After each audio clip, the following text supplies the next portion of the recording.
और the deep dive में आपका स्वागत है। आज हम बात करने वाले हैं पाइथन की और खास तौर पर डेटा साइंस में इसका क्या रोल है। हाँ बिल्कुल, हमारे पास कुछ नोट्स हैं python4datascience.pdf से।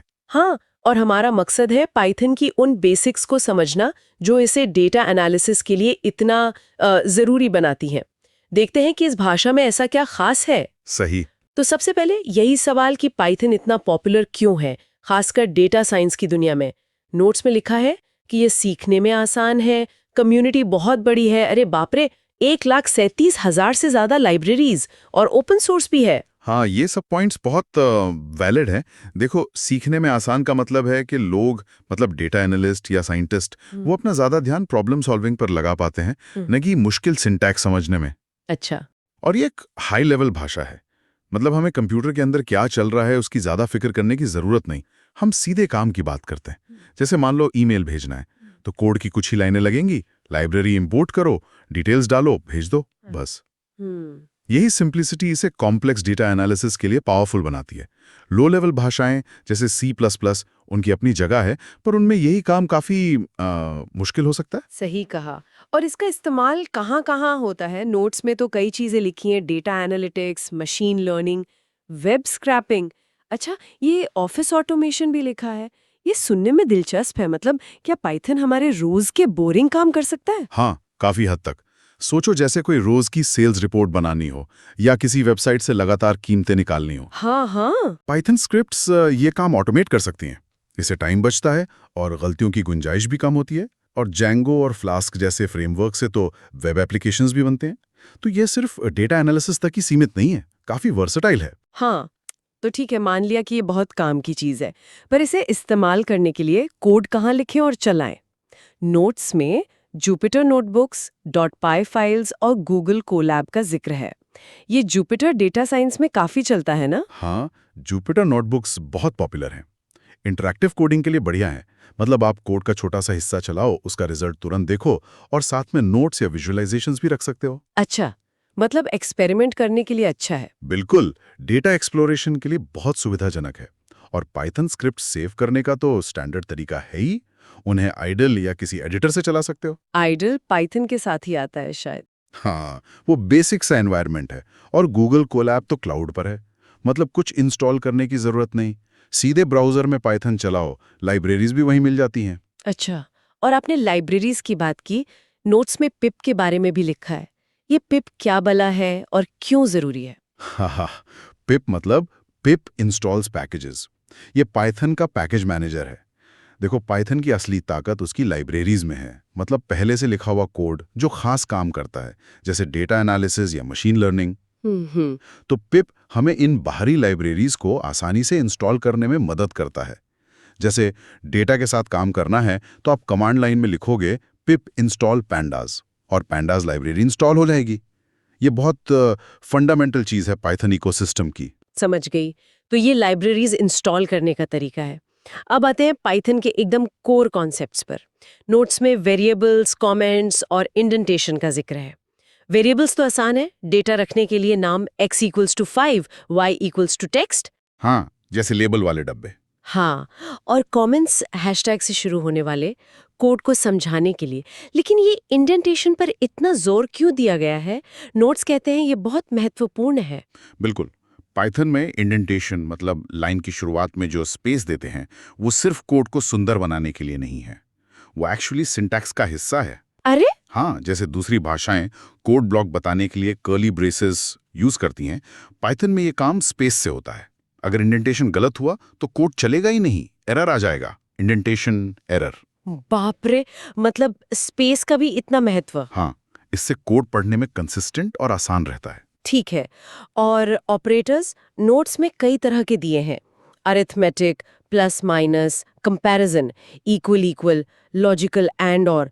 ये तो कुछ कुछ मैथ्स जैसे लग रहे हैं। के लिए अरिथमेटिक गणना के लिए, कंपैरिजन तुलना के लिए, लॉजिकल कंडीशंस को जोड़ने के लिए। इनके अलावा assignment operators is equal to plus is equal to हैं वैल्यू देने के लिए। अच्छा। आइडेंटिटी ऑपरेटर्स इज नॉट, ये चेक करने के लिए कि क्या दो ऑब्जेक्ट्स बिल्कुल वही हैं। और membership operators in not in, ये देखने के लिए कि कोई वैल्यू किसी सीक्वेंस में है या नहीं। हम्म। और हाँ, इनका एक प्रेसिडेंस यानी प्राथमिकता का क्रम होता है। जैसे मैथ में बॉड मास होता है ना, ब्रैकेट्स की प्रायोरिटी सबसे ज्यादा। ओके। अब टेक्स्ट की बात करते हैं, स्ट्रिंग्स, सिंगल या डबल कोट्स में। नोट्स में कई मेथड्स दिए हैं, जैसे capitalise, replace, strip, split. Data science में ये कैसे काम आते हैं? देखो, डेटा अक्सर टेक्स्ट फॉर्म में आता है और वो हमेशा साफ सुथरा नहीं होता। सोचो, सर्वे के जवाब मिले, किसी ने शहर का नाम मुंबई लिखा, किसी ने मुंबई स्पेस के साथ, मानना पड़ेगा ना। यहीं पर लोअर सबको छोटा करना या स्ट्रिप फालतू स्पेस हटाना जैसे मेथड्स काम आते हैं। स्प्लिट से आप एक वाक्य को शब्दों में तोड़ सकते हो या कॉमा वाली लाइन को अलग अलग वैल्यूज में। ये डेटा क्लीनिंग और प्री प्रोसेसिंग के लिए बहुत जरूरी है। अच्छा, मतलब ये सिर्फ टेक्स्ट बदलने के लिए नहीं, डेटा तैयार करने के टूल्स हैं। ओके। और नंबर्स के लिए इंट, फ्लोट और कॉम्प्लेक्स, ये तो सीधे साधे लगते हैं। हाँ, ये बेसिक न्यूमेरिक टाइप्स हैं। इंट पूरी संख्याओं के लिए, फ्लोट दशमलव वाली, ये तो हर जगह यूज होते हैं कैलकुलेशन में, स्टैटिस्टिक्स में। ठीक है, अब आते हैं डेटा स्ट्रक्चर्स पर। नोट्स में लिस्ट, ट्यूपल और डिक्शनरी का जिक्र है। लिस्ट को शॉपिंग लिस्ट जैसा बताया है, मतलब ऑर्डर में रहती है और बदली जा सकती है, म्यूटेबल। इसमें अपेंड, सॉर्ट, रिमूव जैसे मेथड्स हैं। ये तो काफी यूजफुल लगती है। लिस्ट पाइथन के सबसे वर्सेटाइल डेटा स्ट्रक्चर्स में से एक है, क्योंकि ये म्यूटेबल है। आप इसमें आसानी से आइटम जोड़, हटाए या बदल सकते हो। डेटा की सीरीज रखने के लिए, जैसे किसी एक्सपेरिमेंट की रीडिंग्स या यूजर आईडीज की लिस्ट, ये बहुत अच्छा है। और इंडेक्सिंग से आप किसी भी आइटम तक पहुंच सकते हो। हाँ, लेकिन फिर ये ट्यूपल क्यों है? नोट्स कहते हैं ये लिस्ट जैसा ही है पर इम्यूटेबल है, मतलब बदला नहीं जा सकता। इसका क्या फायदा? मुझे ऐसी चीज क्यों चाहिए होगी जिसे मैं बदल ही ना सकूं? अच्छा सवाल है। इम्यूटेबिलिटी के अपने फायदे हैं। पहला, सेफ्टी। अगर आपके पास डेटा का कोई सेट है जिसे आप गलती से भी बदलना नहीं चाहते, जैसे कोई कोऑर्डिनेट्स या कॉन्फ़िगरेशन सेटिंग्स, तो ट्यूपल उसे सेफ रखता है। दूसरा, ट्यूपल को डिक्शनरी की की बना सकते हैं, लिस्ट को नहीं, क्योंकि डिक्शनरी की कीज का इम्यूटेबल होना जरूरी है। अच्छा, ये तो टेक्निकल बात हो गई। हाँ, और तीसरा, कभी-कभी ट्यूपल पर इटरेट करना लिस्ट से थोड़ा तेज हो सकता है। तो जहां डेटा का ऑर्डर जरूरी है पर उससे बदलना नहीं है, वहां ट्यूपल अच्छा ऑप्शन है। दिलचस्प। और डिक्शनरी? नोट्स इसे की वैल्यू पेयर स्टोर करने वाला बताते हैं, जैसे असली डिक्शनरी में शब्द और उसका मतलब होता है। ये म्यूटेबल है और नए पाइथन में ऑर्डर्ड भी। डेटा के लिए कैसे काम किए? डिक्शनरीज बहुत पावरफुल हैं जब डेटा का रिश्ता की और वैल्यू वाला हो। जैसे किसी का रिकॉर्ड रखना है, नाम राहुल, उम्र 30, शहर दिल्ली। यहाँ नाम, उम्र, शहर कीज हैं और राहुल 30, दिल्ली वैल्यूज। हाँ, की के जरिए वैल्यू तक पहुंचना बहुत तेज होता है।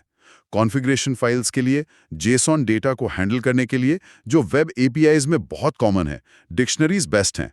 नोट्स में जेसॉन और डिक्शनरी के हल्के फुल्के अंतर भी बताए गए हैं, जैसे जेसॉन की कीज हमेशा स्ट्रिंग होती हैं। ठीक है। तो ये सब डेटा को अलग-अलग तरह से रखने के तरीके हो गए।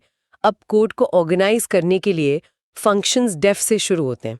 नोट्स कहते हैं ये कोड रीयूजेबिलिटी के लिए है, मतलब एक ही काम बार-बार लिखना नहीं पड़ता। बिल्कुल। मान लो आपको डेटा क्लीनिंग का कोई खास स्टेप, जैसे आउटलायर्स हटाना, कई बार करना पड़ता है। आप उसका कोड एक फंक्शन में लिख दो, फिर जहां भी जरूरत हो बस उस फंक्शन को कॉल कर लो। अच्छा, इससे कोड साफ रहता है, रिपीटेशन कम होता है, और अगर उस स्टेप में कुछ बदलना हो तो बस एक जगह बदलना पड़ता है। फंक्शंस में आप डेटा भी भेज सकते हो, जिन्हें पैरामीटर्स कहते हैं, और उनसे रिजल्ट वापस ले सकते हो, रिटर्न वैल्यू। बड़े एनालिसिस प्रोजेक्ट्स के लिए ये एसेंशियल है। समझ गई। और फैसले लेने के लिए इफ एलएस स्टेटमेंट्स, ये कंडीशंस के बेस पर कोड चलाते हैं। जैसे अगर वैल्यू इससे ज्यादा है तो ये करो, वरना वो करो। हाँ, और दोहराव वाले कामों के लिए लूप्स, व्हाइल जब तक कंडीशन सही है, और फॉर किसी लिस्ट या सीक्वेंस के हर आइटम के लिए। ये ऑटोमेशन के लिए बहुत जरूरी लगते हैं। हाँ, ये कंट्रोल फ्लो कहलाता है। इफ एल्स, लूप्स, डेटा के साथ काम करने में ये बहुत ज़रूरी हैं।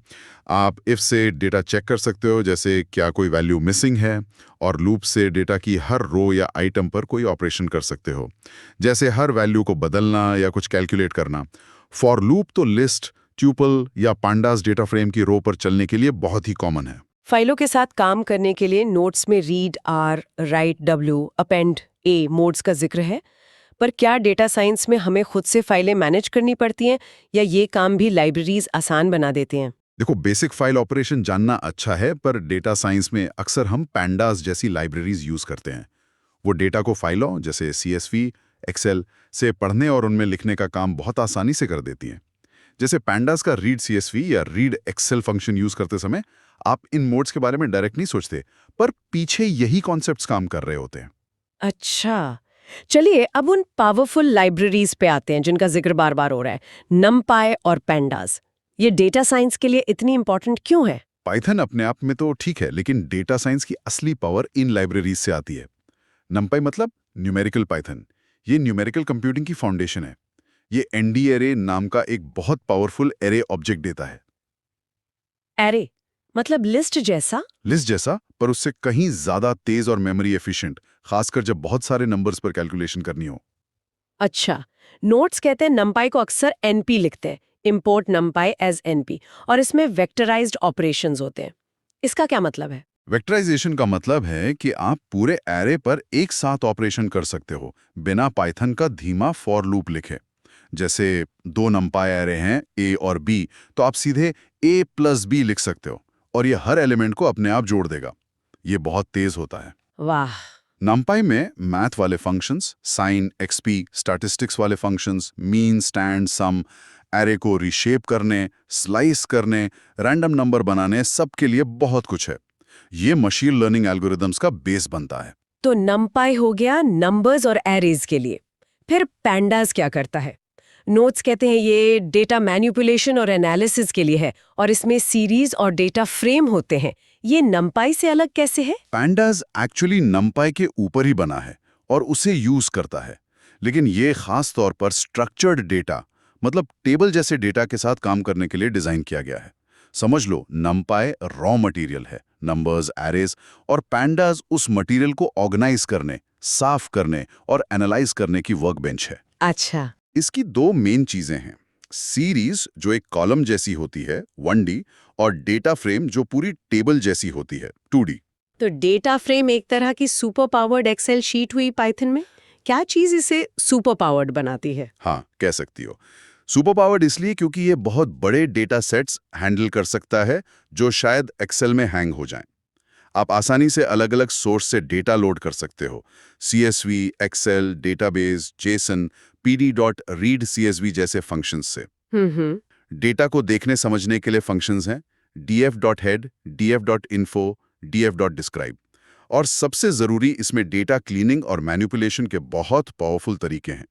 कॉलम चुनना, शर्तों के हिसाब से रो फिल्टर करना, हाँ, ये तो बहुत काम का लगता है। मिसिंग वैल्यूज को ढूंढना और भरना, आइसोनल, फिलिना, डेटा को सॉर्ट करना, सॉर्ट वैल्यूज, डेटा को ग्रुप करके एग्रीगेट करना, ग्रुप बाय, एग, जैसे हर कैटेगरी का एवरेज निकालना, अच्छा, अलग अलग डेटा फ्रेम्स को मिलाना, मर्ज करना, कॉन्कैट करना, और फिर साफ किए गए डेटा को वापस सेव करना, df.to CSV। ये सारे काम कोड की कुछ लाइनों में हो जाते हैं, जो हाथ से करने में घंटों लग सकते हैं। ये वाकई बहुत पावरफुल लग रहा है। नोट्स में डेटा प्री प्रोसेसिंग और विजुअलाइजेशन का भी महत्व बताया गया है। ये प्री प्रोसेसिंग क्यों जरूरी है? क्या पैंडास इसमें मदद करता है? हाँ, पैंडास प्री प्रोसेसिंग में बहुत मदद करता है। देखो, असल दुनिया का डेटा शायद ही कभी परफेक्ट होता है। उसमें गलतियां हो सकती हैं, वैल्यूज मिसिंग हो सकती हैं, फॉर्मेटिंग अजीब हो सकती है। हाँ, ये तो है। डेटा को एनालिसिस या मशीन लर्निंग मॉडल के लिए तैयार करना, इसमें डेटा क्लीनिंग आती है, जो पैंडास से आसानी से होती है। फीचर इंजीनियरिंग, जैसे पुराने कॉलम से नए, ज्यादा जानकारी वाले कॉलम बनाना, डेटा को स्केल करना ताकि अलग अलग रेंज वाली वैल्यूज की तुलना हो सके, और कैटेगोरिकल डेटा जैसे हाँ, नहीं या शहर का नाम को न्यूमेरिकल बनाना शामिल है। अच्छी प्री प्रोसेसिंग के बिना एनालिसिस या मॉडल के रिजल्ट भरोसेमंद नहीं हो सकते। सही बात है। और विजुअलाइजेशन, नोट्स में मैटप्लॉटलिब और सीबॉर्न लाइब्रेरीज का जिक्र है और कुछ प्लॉट टाइप्स भी, लाइन, स्कैटर, हिस्टोग्राम, बार, पाई। हाँ, क्योंकि डेटा को सिर्फ नंबर्स में देखना काफी नहीं होता। विजुअलाइजेशन हमें पैटर्न्स, ट्रेंड्स और आउटलायर्स को पहचानने में मदद करता है, जो शायद टेबल देखकर न दिखें। मैटप्लॉटलिब एकदम बेसिक लाइब्रेरी है और सीबोर्न उसके ऊपर बनी है, जो ज्यादा सुंदर और स्टैटिस्टिकल प्लॉट्स बनाना आसान बनाती है। तो ये प्लॉट्स क्या दिखाते हैं संक्षेप में? लाइन प्लॉट टाइम के साथ बदलाव दिखाता है। स्कैटर प्लॉट 2 वेरिएबल्स के बीच रिश्ता दिखाता है। हिस्टोग्राम डेटा का डिस्ट्रीब्यूशन दिखाता है, मतलब कौन सी वैल्यू कितनी बार आ रही है। बार प्लॉट अलग अलग कैटेगरीज की तुलना करता है और पाई प्लॉट किसी पूरी चीज के हिस्सों का अनुपात दिखाता है। सही विजुअलाइजेशन चुनना भी जरूरी है। अच्छा, तो आज हमने पाइथन की दुनिया में एक अच्छी खासी डुबकी लगाई। हमने इसकी बेसिक चीजें देखी, वेरिएबल्स, डेटा स्ट्रक्चर्स जैसे लिस्ट, ट्यूपल, डिक्शनरी, फिर कंट्रोल फ्लो जैसे इफ एल्स, लूप्स और फंक्शंस। ये सब मिलकर एक बेस तैयार करते हैं। हाँ बिल्कुल। और फिर हमने देखा कि कैसे नमपाई और पांडास जैसी लाइब्रेरीज इसे डेटा एनालिसिस के लिए एक सुपर टूल बना देती हैं। साथ ही हमने प्री प्रोसेसिंग और विजुअलाइजेशन की अहमियत को भी समझा। तो कुल मिलाकर पाइथन की सिंप्लिसिटी और उसकी लाइब्रेरीज का जबरदस्त इकोसिस्टम, यही कॉम्बिनेशन इसे डेटा साइंस के लिए इतना खास बनाता है। बिल्कुल सही कहा। ये सिर्फ कोड लिखना नहीं है, बल्कि डेटा से मतलब निकालने, इनसाइट्स निकालने का एक तरीका है। और ये हमें एक दिलचस्प सवाल की तरफ ले जाता है।